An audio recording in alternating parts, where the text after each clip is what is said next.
En esta ocasión me corresponde hablar sobre el panorama de la vida y obra de Kuyper. Quiero partir con una pregunta. ¿Cómo rastrear la percepción de Kuyper en Chile?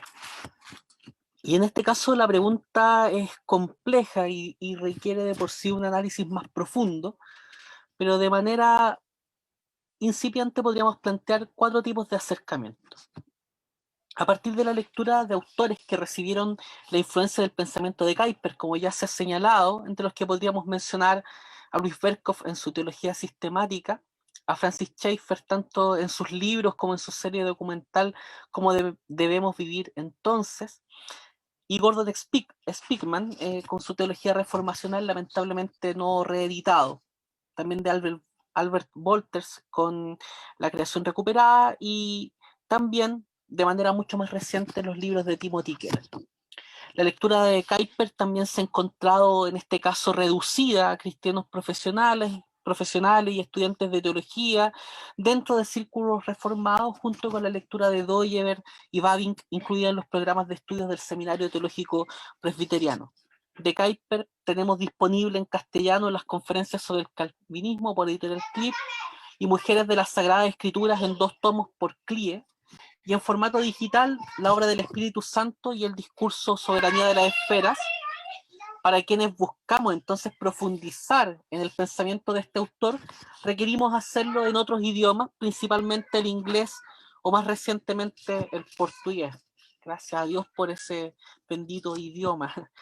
Por su parte, y debido a estas lecturas, es que tenemos una producción de artículos académicos o de difusión por autores chilenos, varios de ellos concentrados en la página web Estudios Evangélicos, que exponen, en este caso, ideas de Kuyper, o que utilizan elementos de su producción como herramienta analítica. En ellas se pueden encontrar artículos de Manfred Svensson, Jonathan Muñoz, Luis Aranguis, Israel Guerrero y quien les habla, junto a la publicación y traducción de otros autores latinoamericanos y de otras latitudes. Las materias de dichos artículos son principalmente la cosmovisión, la teología pública y, en última instancia, la espiritualidad. En tercer lugar, la realización de actividades de difusión, como los 3 encuentros de cosmovisión cristiana, hechos a comienzos de la década del 2010, en los que se contó con la participación de Adolfo García de la Sierra, Theo Donner, Guillermo de Carvalho, Rodolfo Amorín, Theo Donner, ya mencionado, junto a expositores nacionales. No quiero dejar de lado el Summer Theology de la Iglesia Puente de Vida en su versión de este año, en el que se abordó la vida y obra de Kuyper, contando con las exposiciones de Gonzalo David, Jonathan Muñoz, Manfred Svensson y quien les habla, cuyo registro audiovisual puede encontrarse en la página de Facebook de Libros de Teología. Y finalmente un esfuerzo de otra índole, como la creación en 2019 del Núcleo Fe Pública, que reúne a cristianos de distintas disciplinas y que tiene por finalidad articular, desarrollar y aplicar el pensamiento reformacional a diversas áreas del saber y quehacer humanos. Y que a la fecha ha organizado coloquios, conversatorios, la publicación de un libro llamado Una Fe Despierta, Reflexiones Evangélicas sobre el Octubre Chileno, y que proyecta también la publicación a comienzos de 2020 de un libro introductorio al pensamiento reformacional con artículos sobre Kuyper, Doyever, Wolterstorff, Gutzbar y Plantin. Ahora me quiero concentrar en lo que aparece anunciado dentro de nuestro coloquio, que es un panorama biográfico y de la obra de Kuyper. El contexto vital de un autor es fundamental para entender su obra. Por ello, este esbozo biográfico que presento. La vida de Kuyper se prolongó por 83 años entre el 29 de octubre de 1837 y el 8 de noviembre de 1920, y por eso la realización de este coloquio en el marco de los 100 años del fallecimiento de este autor. Esto en los Países Bajos, proveniendo él de una familia pastoral protestante de tradición ortodoxa. Estudió teología y letras en la Universidad de Leiden, en la que se doctoró a los 24 años. Se casó con Johanna Hendrika Chai en 1863, cuyo matrimonio se prolongó hasta el año 1899, luego hasta la muerte de Johanna. Estando él en la universidad, es que abraza las ideas del liberalismo teológico, llegándose a definir él mismo en su repaso autobiográfico como un sujeto inconverso y arrogante que había desertado y desechado la fe de sus padres. Pese a eso, comenzó su primer trabajo pastoral en Best entre 1863 y 1867. Sí, ustedes han oído bien, estamos frente a un pastor que no había vivido su conversión. En dicha zona rural, un pastor inconverso vive la salvación por la gracia por la cual los creyentes humildes de dicha comunidad oraban cotidianamente. Sumado a la oración, una joven campesina, Piet Baltus, cuestionaba sus predicaciones y le hablaba de la gracia de Cristo. Ese cambio transformador abarcó la emoción, el intelecto, la voluntad, el corazón, avivándole en la vocación ministerial y conduciéndole al camino de la producción teológica y la divulgación del conocimiento cristiano.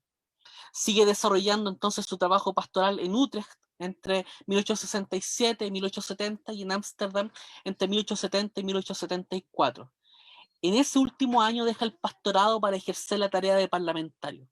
No obstante, sigue ligado a las tareas eclesiásticas. De hecho, en 1886 protagoniza la división de la iglesia con la convicción de que ésta se había degenerado en la fe y forma junto a 200 iglesias la iglesia conocida como las de los dolientes. Hablamos del éxodo de 170.000 creyentes aproximadamente, que más adelante conllevará la organización de las iglesias reformadas de Holanda en 1892. Kuyper señala que su principal preocupación pastoral era que la iglesia que él quería era una iglesia reformada y democrática, libre e independiente, y también totalmente organizada en la enseñanza doctrinal, en el culto formal y en el ministerio pastoral. Sus tareas en el espacio público fueron variadas y de diversa índole y pueden sintetizarse de la siguiente manera. La militancia política. Él organizó en 1879 el Partido Antirrevolucionario, llamado así porque entra en oposición principalmente a las ideas de la Revolución Francesa. Este partido fue el primer partido político holandés en clave moderna, el primero demócrata cristiano en el mundo. Dirigió dicho partido hasta su muerte.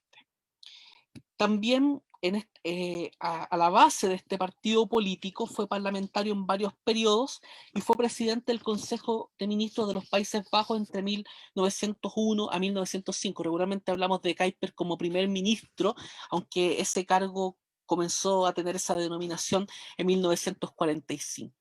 Este gobierno lo desarrolló en coalición entre dos partidos protestantes y uno católico, siendo derrotado en las siguientes elecciones, apartándose él de la actividad política en 1913. Otro plano de acción fue el de la educación. En 1880 funda la Universidad Libre de Ámsterdam, una casa de estudios reformada basada en los principios del calvinismo. Como su nombre lo señala, su mayor esfuerzo fue desarrollar educación que no se deja influir por los principios de quienes tienen el poder estatal, pero que además busca ganar su reconocimiento, como planteaba también Igor, y el apoyo equitativo del aparato público, en tanto su tarea es educar, es decir, producir conocimiento para la vida en la sociedad. La explicitación de la antítesis permite entender que ésta solo será superada por Cristo y que mientras tanto nosotros no somos llamados a una vida monacal.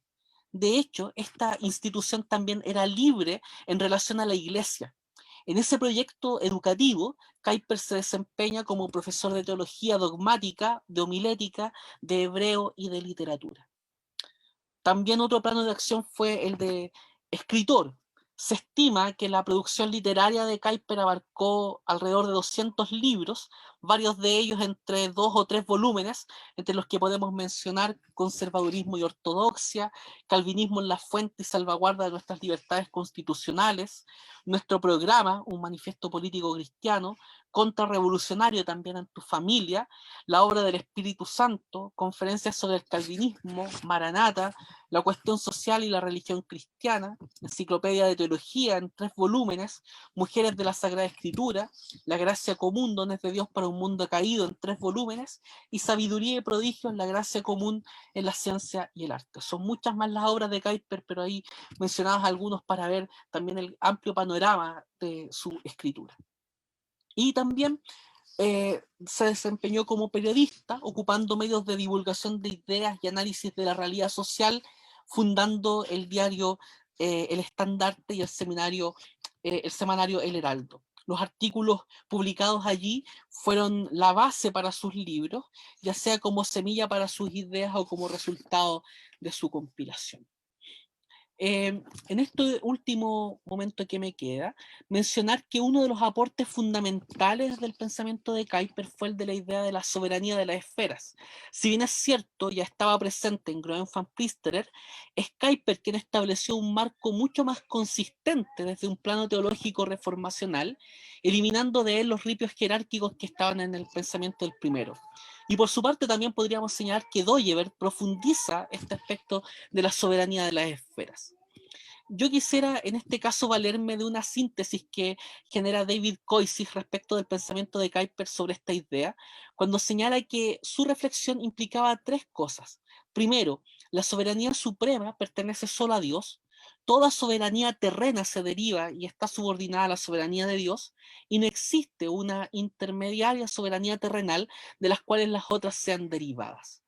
Entonces aquí el punto de partida principal en el pensamiento de Kuyper respecto de esta idea es la soberanía de Dios. Y ahí está la cita muy conocida de Kuyper que dice que no hay parte de nuestro mundo intelectual que deba estar herméticamente aislada del resto y no hay una pulgada cuadrada del todo el campo de la existencia humana sobre la que Cristo, que es Señor sobre todo, no clame mío. En este punto es súper relevante señalar que el soberano nunca es la esfera, un sujeto o una institución. El soberano en sí, por sí y para sí, dentro de esta visión de mundo y de la vida, es el Señor Todopoderoso. Nada ni nadie está sobre él. Si esto se pierde de vista, se termina generando una concesión a visiones secularizadas que reclaman la autonomía, sea de individuos o de colectivos sociales. Y esa concesión no solo es teórica, sino que también es espiritual. Por otro lado, es sumamente relevante también señalar en este aspecto que en este caso es muy relevante también asentar un contrapunto con el principio de subsidiariedad. En ese sentido, no se presupone acá la jerarquía social, porque no hay una necesidad de intermediación de alguna institución que transmite el mandato de Dios a las bases. De la manera más protestante posible, debemos decir que el sacerdocio universal de los creyentes también tiene aplicación en la vida, en el mundo, por medio del trabajo, la producción de justicia, belleza, conocimiento. Mucho de la crítica aparentemente neocalvinista a la labor del Estado procede, en la mayoría de los casos, de una fuente católico-romana de la subsidiariedad y no del principio de soberanía de las esferas, toda vez que cada esfera tiene legitimidad en su campo de acción, y no solo eso, cada esfera ha sido ordenada por Dios y cada sujeto que ejerce su labor en ella ha sido vocacionado por Dios para ello. Por ende, nunca la responsabilidad está en la esfera, sino en los actores que realizan su función y trabajo en ella. Acá no hay despersonalización, que se traduce en construcción de ídolos o en el peor de los casos en muñecos de paja, a los cuales atacar. Cada sujeto es responsable de las decisiones que toma, ya sea conservando o transgrediendo los límites entre las esferas. No hay cabida aquí ni para el totalitarismo, ni el individualismo, ni el mercantilismo, ni el clericalismo.